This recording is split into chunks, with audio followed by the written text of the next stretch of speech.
Jail प्रशासन की नींद हराम। हाई सिक्योरिटी बैरक में सद्दाम 3 साल इसी जगह रहा था अशरफ। तीखे चटपटे व्यंजन। माफिया अशरफ के साले सद्दाम को उसी सेंट्रल जेल 2 में रखा गया है जिसमें उसके बहनोई अशरफ ने 3 साल का समय गुजारा।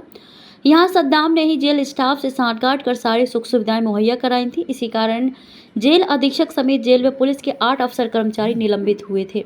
इनमें से गिरफ्तार 2 आरक्षी भी इसी जेल में बंद हैं। सद्दाम को हाई सिक्योरिटी बैरक में रखने के बाद भी जेल प्रशासन की नींद हराम है, इसलिए जेल प्रशासन फूंक फूंक कर कदम उठा रहा है। सद्दाम का खास गुर्गा लल्ला गद्दी फुरकान समेत उसके कई साथी भी इसी समय इसी जेल में हैं। हाई सिक्योरिटी बैरक में बंद सद्दाम खासा बेचैन बताया गया है। अधिवक्ता उमेश पाल हत्याकांड से पहले अशरफ का बरेली जिला जेल में सिक्का चलता था।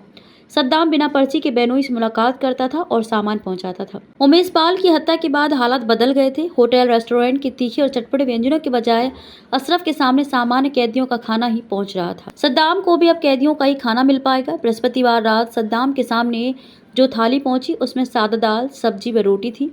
सूत्रों के मुताबिक यह खाना उसे पसंद नहीं आया। उसने अधिकारियों से ऐसी बैरक में रहने की इच्छा जताई जहां और भी बंदी कैदी हों, लेकिन इसकी अनुमति नहीं मिली। तन्हाई बैरक में भी जेल कर्मचारी सद्दाम पर खास नजर रख रहे हैं। जेल अधीक्षक ने दी स्टाफ को चेतावनी। सेंट्रल जेल 2 के अधीक्षक राजीव शुक्ला के निलंबन के बाद विपिन मिश्रा को इस पद की जिम्मेदारी दी गई थी।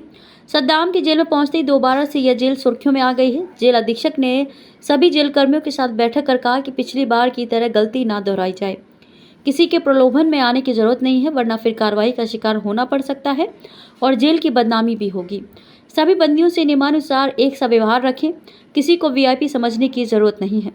रिमांड की दहशत भी सद्दाम को कर रही है परेशान।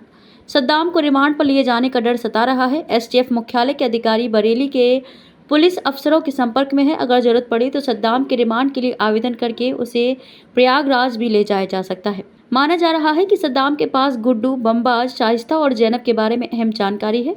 वहीं सद्दाम को अशरफ और अतीक की संपत्ति के बारे में भी पता है। सद्दाम को रिमांड की दहशत भी परेशान कर रही है, क्योंकि अतीक व अशरफ को प्रयागराज में रिमांड पर पहुंचने के दौरान ही अपनी जिंदगी से हाथ धोना पड़ा था।